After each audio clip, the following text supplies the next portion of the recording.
Bob, we were just talking to Eric. He was talking a lot about what they need to do to NCAA tournament and all that. How much do you talk to players about what's out there, what they've got to achieve?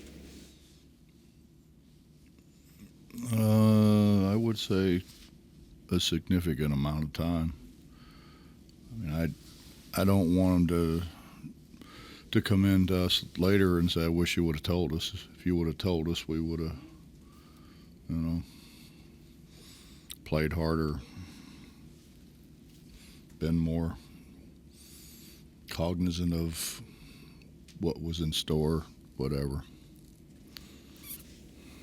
So what are you telling this team now? We got to win.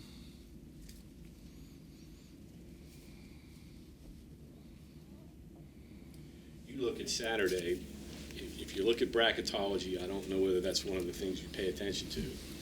You guys are the first 4 in, they're the first 4 out. I mean, it's going to kind of teeter that way the rest of the year. How do you, so basically it comes down to must-wins, right? Yeah, pretty much. But it's going to be that way the rest of the way out. We need to win. There's no sense lying to them. We need to win. Talking to Stevenson, he thinks 18 is a good, comfortable number. Well, being the expert that he is, I don't know why you would ever even think about doubting him. Well, yeah, but that's, if you look at it, the last time you guys were in this situation in 2012, you got in with 18 wins in the Big East, and we're an 11th seed. That seems to be a reasonable number. You would think so. You would think that 18 would get us in, and that we're playing in the hardest league in the country. And we played pretty well in the non-conference, but who knows? To your point, the number 3 team in the ACC I see is an 11 seed right now, and you beat them by 25 on the road. Mm-hmm. No, our non-conference wins are very good. UAB's playing well. You go right down through the list. I think we played much better in the non-conference. We beat Auburn. You look at our non-conference wins; they're probably better than our conference wins. Florida, middle of the pack, SEC? Well, they just had a big win over Tennessee. They just beat Tennessee a couple days ago. Tennessee was, 2 in the country? Yeah. And we didn't just beat them, we significantly beat them. So, yeah, we've got great non-conference ones. We've just stubbed our toe in the conference. If you go into a season and say, okay, we're probably going to finish with 17, 18 quad 1 games, or maybe it's more, maybe it's a little less. Do you even try to look at that stuff heading into a season, or do you just kind of study it as the season, is taking place? Well, you try to make an intelligent decision of who you play. Right. You want to play people who are going to be quad 1 games, particularly in the non-conference. But you don't want to fill up an entire, 31 game schedule with. I don't think you can. Right. I don't think that's almost not possible anymore. They don't give you awards for playing the toughest schedule, and the fans never seem to understand the type of schedules you play anyway, right? One of these days, explain to me what they do understand.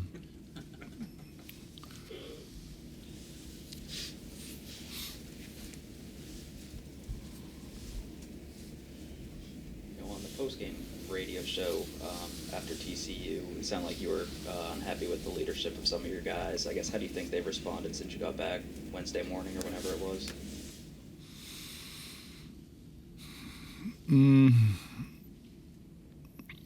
I think there were a lot of heart-to-heart conversations. They didn't come to play. They know they didn't come to play. We were bad. We had very little enthusiasm. It was a I don't know. I mean, it was you go in, there was nobody in there, and then all of a sudden there were 4,000 students in there. We just didn't step up and meet the challenge. I mean, the truth of the matter is they didn't play very well early either, and then they started making some shots and they played better, and we didn't make any shots and we played worse. Do you worry about that at all the rest of the year? What, not making shots? No, the lack of energy, enthusiasm. I know you got more games at home down the stretch than on the road, but enthusiasm, I guess, could happen, or lack of enthusiasm could happen anywhere, I guess. Justin, I would hope that they understand the position they put themselves in.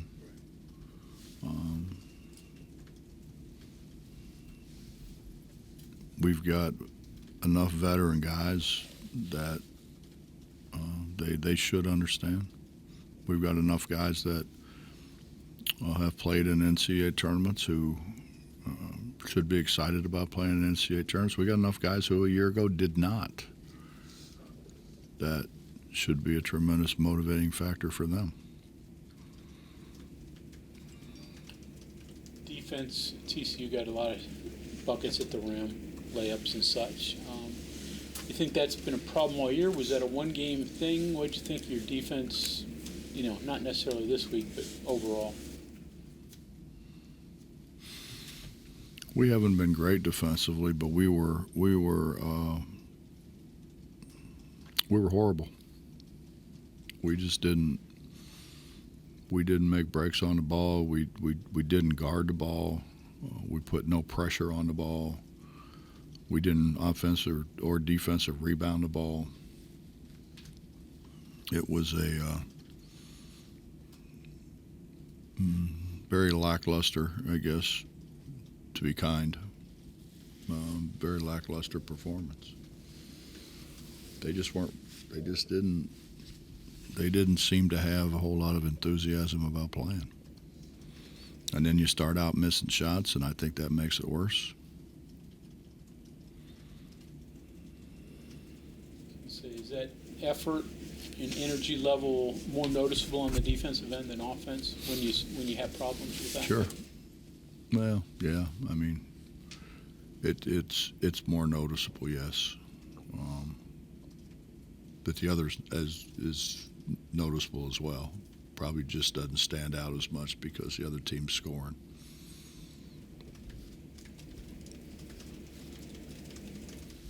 What adjustments do you have to make a second time around against Oklahoma?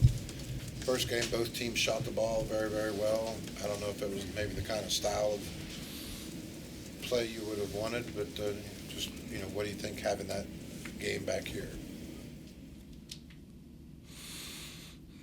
Well, you hope that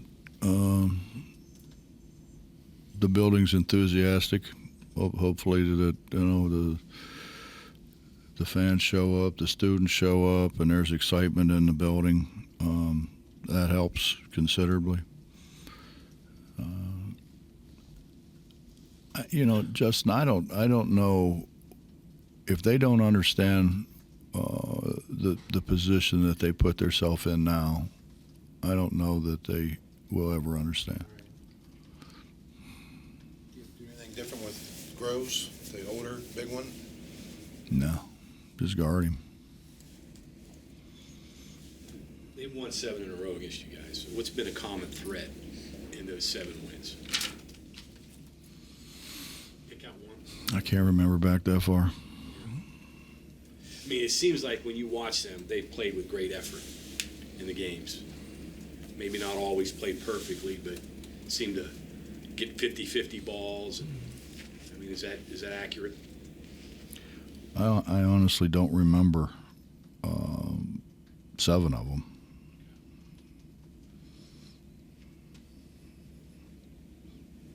I mean, I think, you know, I mean, the one that to me vividly stands out is when JC just locked up Trey Young.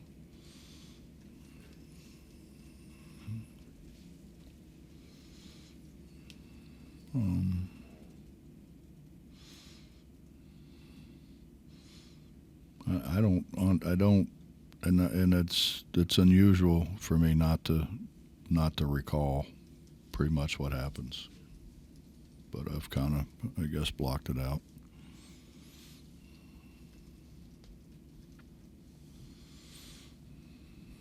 Anything else? Well, this is psychology, sorry, but Oklahoma lost 3 in a row, and they just smoke Alabama, right? And then just kind of have a bad night at home off of that momentum. It's Oklahoma State, which is a rivalry, I get that, but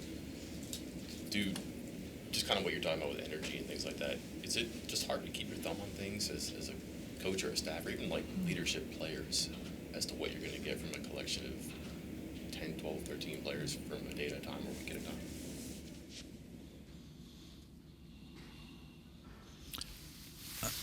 Mike, I don't really have an answer. I wish I did. We don't have a strong leader. We have some guys who talk a lot, but I wouldn't call them strong leaders. We don't have guys like we used to have here, like I had prior, who, when things, you know, guys were going through the motions in practice, they'd stop practice, say, get in here, and I mean, they rip some people's, you know. I mean, I've had guys to the point where they said, listen, man, you're going to get ass whooped when you keep this up. And they meant it. Though we don't have that. So. Along those lines, talking to Willie Akers at your fish fry, and he said he wished this team had a go-to guy, a reliable go-to guy. Is that important? Is that still meaningful in today's game to have that? Sure. Sure it is. Probably what you would want is somebody you can throw it close to and score. Because jump shooters are not going to make jump shots all the time. You should make layups. But that being said, think about it. This team has missed an ungodly amount of 1-footers, 2-footers. How many balls have they thrown up there that roll around and off the rim? We've missed an ungodly amount of free throws.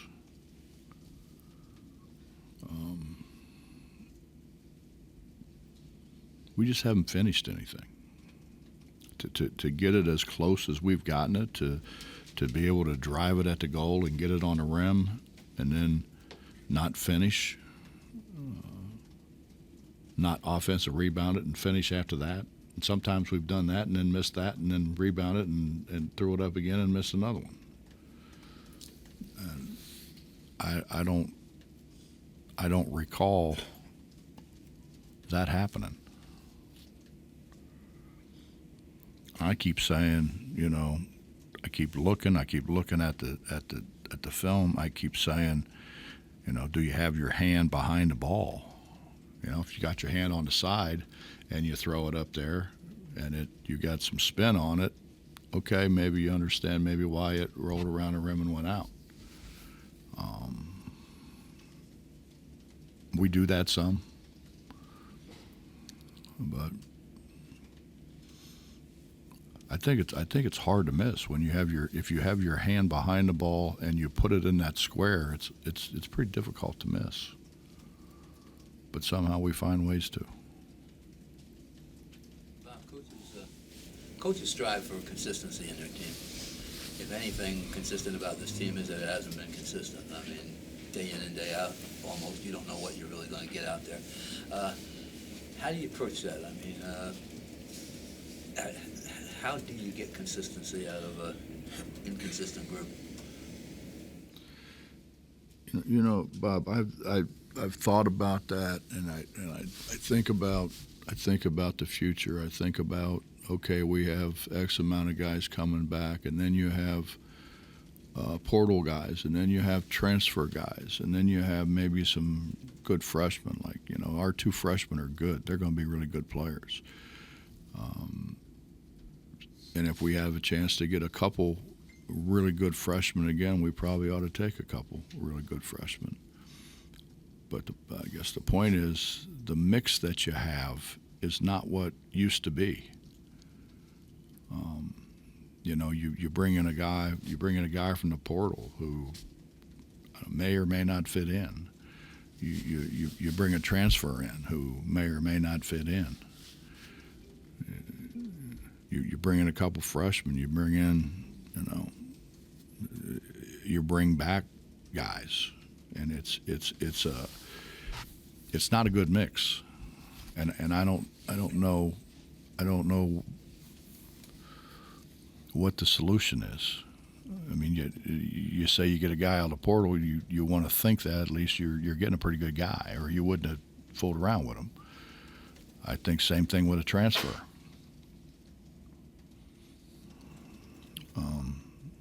But that doesn't always work out that way. It would seem that after 21 games, that would be developing, and yet, again, I'm sure you have no idea what's going to show up there tomorrow. You know, I don't. The thing we've been consistent in is our inconsistency. I mean, we consistently come out and make a couple shots and then don't make any more. You know, we come out and shoot shots that look good. They go in, and then all of a sudden you're banging them off the front of the rim. We can't get it over the rim. It's just we've been so terribly inconsistent in so many ways. There's been times when defensively we've been, you know, pretty good. And then there's been times when we've been like we didn't even really want to be there. So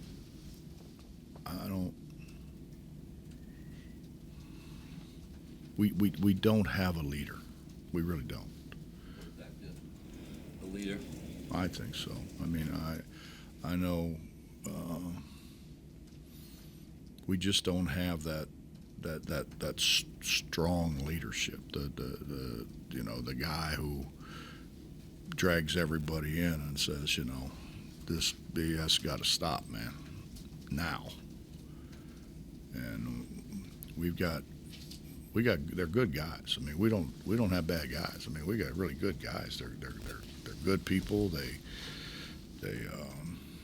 I mean, for the most part, they give you some effort. Maybe not quite as much as what you'd want, but we just don't have that. We don't have that hard-ass guy that we've had before. We've had guys that would go in the huddle, and I would never have to say a word. You know.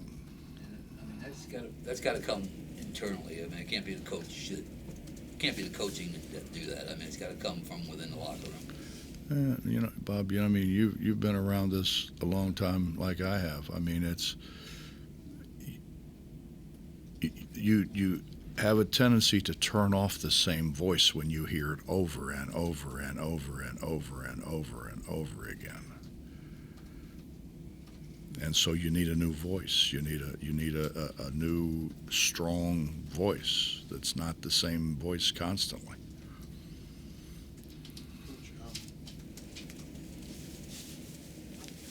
Along those lines, leadership, enthusiasm, not making shots, turnovers, defense, you still got a shot to get in the NCAAs, and I guess I'm looking for your opinion here, to go through everything, the obstacles that you guys have gone throughout the season. If you guys get in, say it's a low seed or whatever, what's the benefit? I'd be surprised if we don't get in. Okay. But if it's a situation where, 11 seed, 12 seed, you get in, maybe you only play one game. To go through all the stuff that this team's had to go through, to be in a position maybe to only play one game in the NCAA, what would be the benefit of that, I guess is what I'm looking for your opinion on. I don't think that's going to happen. I mean, I really honestly don't think that's going to happen. I think we're going to get in the NCAA tournament. I think we'll win games in the NCAA tournament. I mean, how many, I don't know. But I think we will win games. I think we will advance.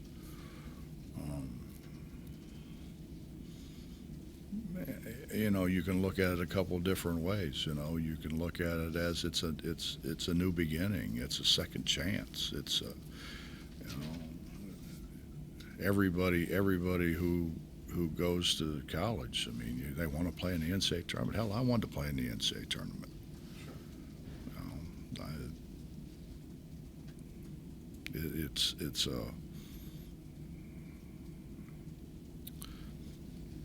I know that when we went to Indianapolis, I mean, the enthusiasm that our guys had we had great enthusiasm.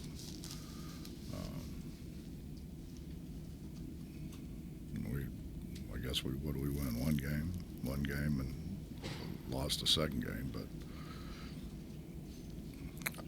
I don't have any doubt whatsoever, though, that we can get in the NCAA tournament. Doesn't that sound funny, though, that the journey to get there probably is going to be more difficult than once you're in it? Doesn't that seem odd?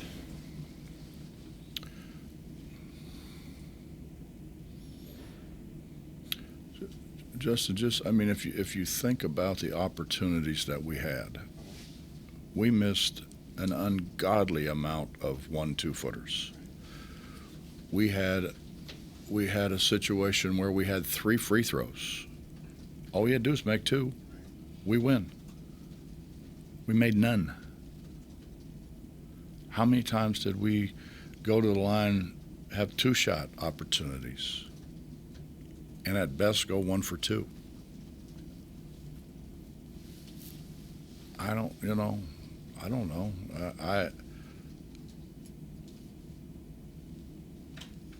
don't. Some people don't deal with pressure very well, and if you're unfortunate enough to have those guys at the line, I mean, we had 3 shots. I mean, I put the guy there who's a 6-year player. Right. I mean, you would think.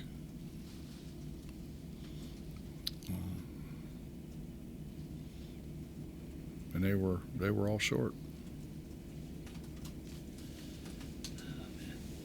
They were on line. They were all short.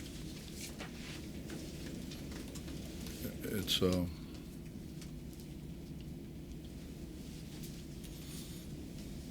don't know. I mean, how are you supposed to know what people think?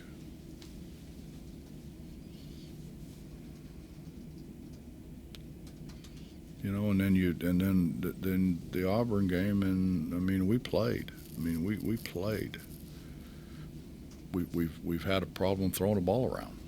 We throw the ball around at an alarming rate.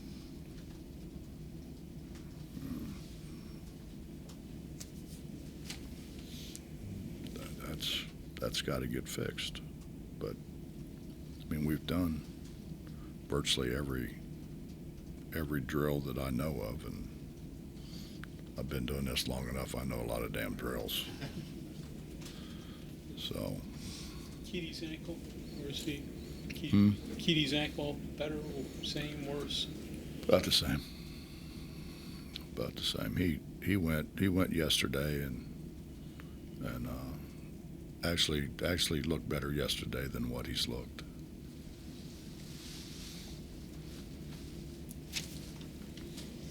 Anything else? Thanks, Coach. Yep. Thanks, everyone.